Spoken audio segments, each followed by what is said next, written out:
Hey, it's Andrew Huang. I got the new OP-1. The OP-1 field from Teenage Engineering. This is not sponsored. I paid for this with my own money. It was expensive. This retails for $1,999 US or $25.60 where I'm from in Canada. People are pretty mad about that price. We'll talk about that. I also want to talk about what is great and what is not so great about the OP-1 field. But I want to start with a comparison to Flip Sampler, the $10 iOS and Android music making app that I designed because this will be good promotion for Flip. When the OP-1 field first dropped, I made this post about all of the features that my $10 app has that are either not as good or non-existent on this $2,000 device. This is all entirely accurate information, but it obviously wasn't a full comparison. It was just a little tongue-in-cheek post, and there are definitely things that the OP-1 field can do that Flip cannot do. But both of these are aimed at handheld, portable music-making fun, and so even though they're quite different, that's where I'm coming from with this comparison.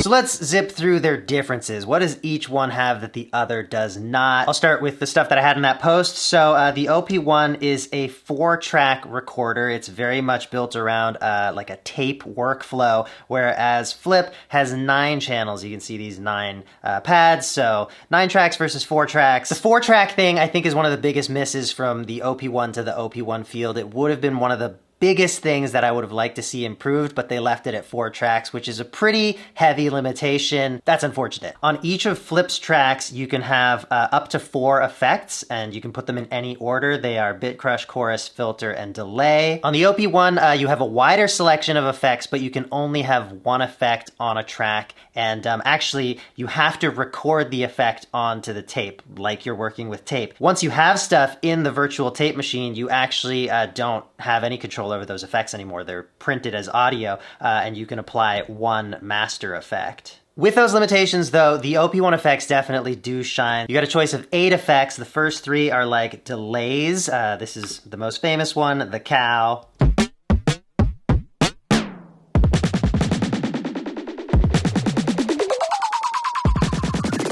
Really wacky, really fun for sound design. The next one is a more standard delay. The next delay is called Grid. This is a bit more of a glitchy one. Now there are 2 reverbs. We'll start with Spring because that was on the original OP-1. It's got a very specific character that you don't always want, and a lot of people didn't like that this was the only reverb option on the original OP-1, but they've now added a really nice new one called Mother.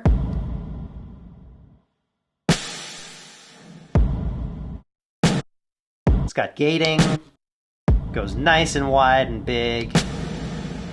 So it sounds pretty lush, I like it. Nitro is a dual low and high pass filter with an envelope follower. Phone, I love this effect, it's just glitchy fun. This is still just these drum sounds. Finally, Punch, it's kind of like a compressor. I don't know, I honestly don't find myself using that one very much. Flip's 4 effects are useful but less fun, though they do offer some things that the OP-1 does not. The first one is a bit crusher, also has sample rate reduction here. Get that classic kind of like low fidelity, you know, old school sampler feel. Chorus just adds a little bit of stereo spread and pitch modulation. We've got a filter that goes from low pass to high pass. If you go to the left or counterclockwise, it's low pass. As you go up, it turns to high pass. Lastly, we've got a stereo delay. You can sync it to tempo or not. You can ping pong it or not, and then this link button determines whether the 2 delays are in sync or not. Basically, like, is it stereo or not?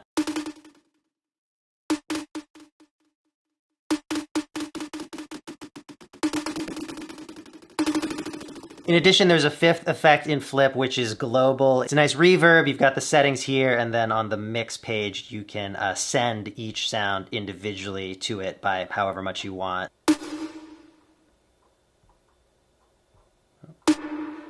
For master effects, I think they're both somewhat similar. They both just offer some basic mastering. So on Flip, you've got a maximizer, a limiter, and an EQ. I will say the Flip EQ is just way better than the OP-1 EQ. Like on the OP-1, you've got this 3-band EQ.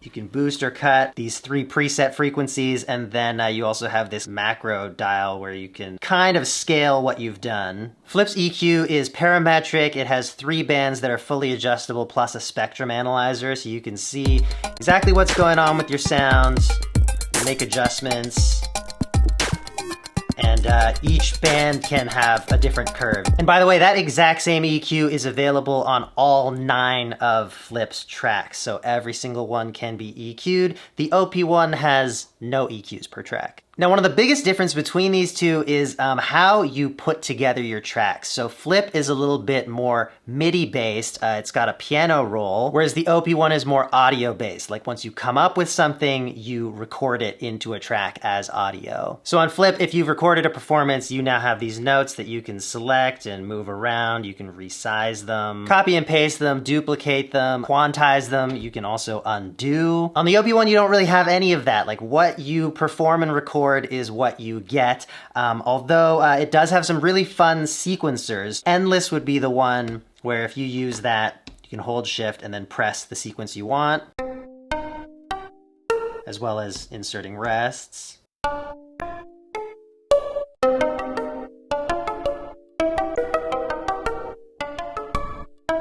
And then there are other fun sequencers, but they don't give you quite as much control.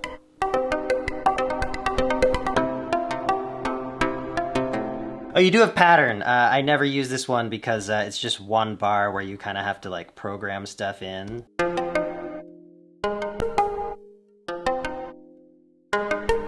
The tombola is super cool though. This one you just like plink notes down, and then depending on like these walls that they hit, they play, and you can have some of them fall out occasionally. Change the gravity. Change the speed. Very fun. And then of course you can also just record whatever you want, like play the keyboard and record it to tape. So at that point, that is audio that I've recorded into the tape, and I can do that by hand or I can record what's playing from the sequencer. However, you can only record to tape 1 track at a time on the OP-1. You select which one is active, and then you can record onto it. So like whichever instrument you selected or whichever drum you've selected, you put down one thing at a time. On Flip, if you want, you can record with all 9 of the tracks at once. Another plus for Flip is that you have loop lengths per track. On the OP-1, you can loop any section of tape that you want, but on Flip, you can set a different loop length for every individual track, and they don't have to be bars either. You can go down to like weird lengths, like have a track that's only 5/16 notes. Let's just start a new track quick to demonstrate this. I'm just hitting the dice here to populate the pads with completely random samples. I don't think you can randomize samples in the OP-1 either. Tighten up this hi-hat. Cool, put a kick down. All right, so one quick example of the loop length thing. If I'm on the hi-hat track, I'll resize this. So now we've got a 3-beat hi-hat phasing against the kick and snare pattern. In addition to that, though, you also have 19 automatable parameters per track in Flip, and each of them can have their own automation lane, and each automation lane can be its own length. So that leads to some of the most fun, I think. Here's a project where I've got a hi-hat part that's 5 beats long, and the automation on its decay is 1/16th note longer. So just with these 2 different length things interacting, we get a much more complex pattern than a simple loop.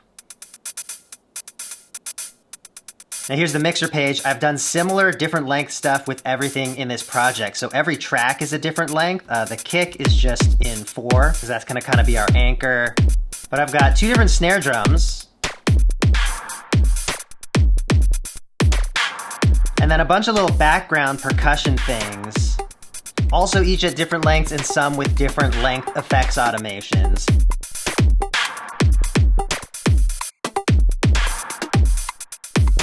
So we can build something really interesting out of these simple loops. And then just to add one more thing on top, I've got this synth part in 3, or I guess it's 9 actually.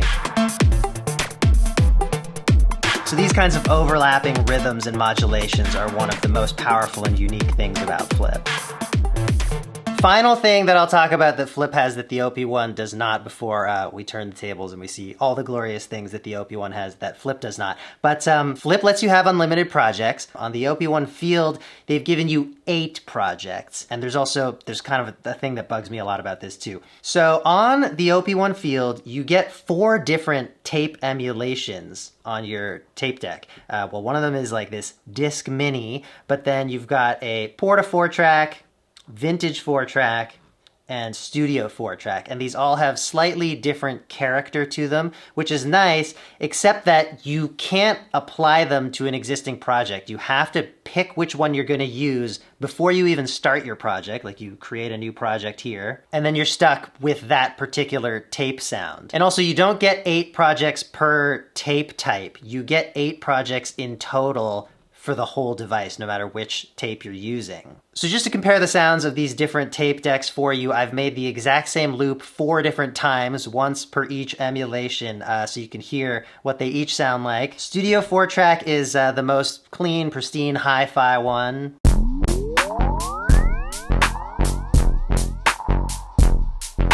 We'll load up the one I did on the Vintage 4-track.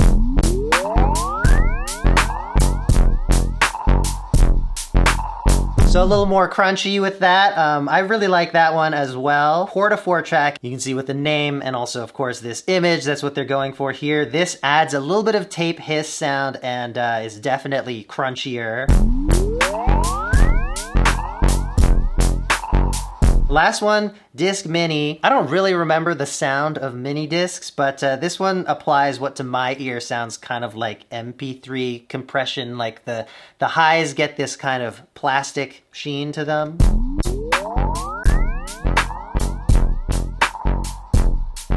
Another win for Flip, I'd say, is the file management. You can airdrop stuff back and forth between your computer, like whether you're importing samples or exporting your final mixes or even projects to share with other Flip users. That is all super easy with the usual like iOS interface, whereas on the OP-1, you have to connect it to a computer with a cable, set it to disk mode, locate your files, drag them around, all that kind of thing. So it's slightly easier to do that kind of stuff on Flip.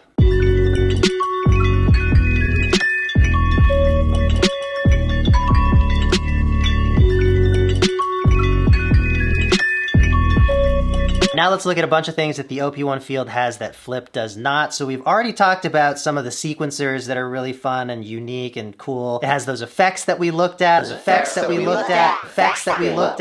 Probably one of the biggest differences is that Flip is purely sample-based, whereas the OP-1 has both samples and synth engines. So let's pop over to the synths. You've got 9 different types of synths, and then you've got a sampler. Quite a variety of sounds you can get out of them. As you can see, they load really fast, like pretty much instantly. And then each synth engine has its own really unique, playful interface.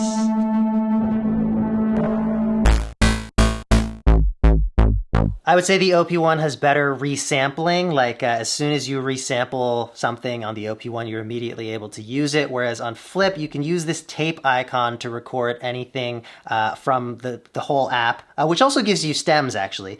Anyway, but once you have those files, you then have to go to Flip's browser and find them and drag them in. So resampling is slightly better on the OP-1 field. The OP-1 has a built-in radio, both a receiver and, new for the OP-1 field, a transmitter. So you can send your beats that you're making to a radio station. I can't remember the radius. It's fairly local, but that's really fun. But sampling off the radio, having that built right in, is super fun. I think I've got something here. It's just openly evil. Yes, 100%. Just managed to catch some weird conversation on the radio. I'll turn that into something. Here's another difference that's, I guess, not good or bad, but on Flip, because it's entirely MIDI based, when you change the tempo, all your sounds stay the same, whereas on the OP-1, if I were to slow down this tape, it's gonna pitch shift everything down.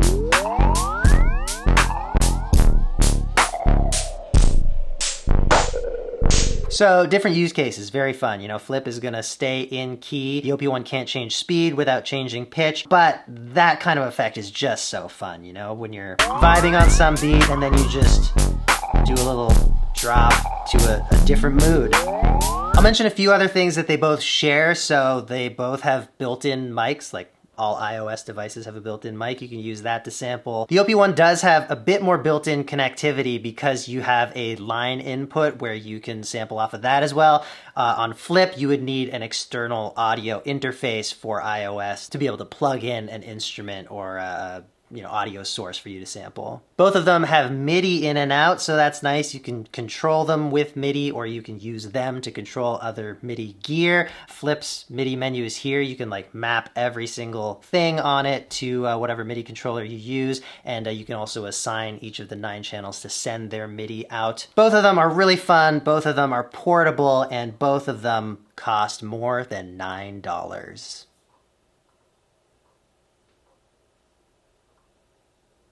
My eye is twitching. All right, so let's talk about the price. Is this worth 2,000 USD? Well, for me, it is. I spent that money. I'm not gonna return it. I love it. I've loved the original OP-1 for years. I really find it to be an inspiring, playful device. I get so much enjoyment out of it. But I think I'm definitely in the minority. You know, the original OP-1 started around $800. It eventually went up to $1,300. And now I think with Teenage Engineering making this $2,000, it's positioned it entirely as a professional device. Well, like it's for professionals or people with a lot of money to blow. I think one of the things that gets people so upset about this price is that the OP-1 is so small and so playful and quirky, it feels like it should be a toy. And I can definitely understand that, but I would also say the size and what it's capable of is a big part of the reason why it's expensive. Like, fitting what it can do in this form factor is ridiculous, especially with how good the battery life is. I feel like if they made a gigantic workstation OP-1, like just this, but, you know, 4 feet long, nobody would bat an eye at that price, even if it did the exact same thing, even though that would not be portable. Maybe a little more playable, I guess. I'm used to paying a lot of money for stuff that is much less feature rich. Like, let me take you around my studio and show you a couple other things that cost around $2,000. My LA610 Mark II analog preamp and compressor. So this is basically just a fancy way to change volume. You can plug something in, make it louder, and then with the compressor, you know, you're just making it quieter in certain ways. And it's actually the exact same price point as the OP-1. The Matrix Brute. Hello. This is so heavy. Very comparable in price to the OP-1 Field. This is a gigantic analog monosynth. You get tons and tons of fine control over this one synth engine, but the OP-1 has more synth engines, more polyphony. Oh, and it's portable. Got a C hard drive over here. This one actually costs a little bit less than the OP-1 Field, although they do make ones that cost more if you need that much more storage. So, you know, for me, I'm dealing with tens of terabytes of video footage. I need a very solid, reliable hard drive to deal with all of that. Yeah, you can drop thousands of dollars on just file management. Obviously, I do think it's unfortunate that this has become even less accessible than the original, but as far as the price, I feel like it can be justified. You know, if you're a professional, this is who the OP, that's who this is for. All of these things I showed you do less than the OP-1. It's the smallest out of all of them, but it does the most, and the smallness is kind of a benefit. So yeah. $10 US, $2,000 US. You do need an iOS device, of course, for flip. Anyone will do. iPod Touch, iPad, iPhone. You could actually buy a really good current iPhone and flip and still be spending around $1,000 less than if you bought an OP-1 Field. Just saying. Thanks for watching. I love you. Bye-bye.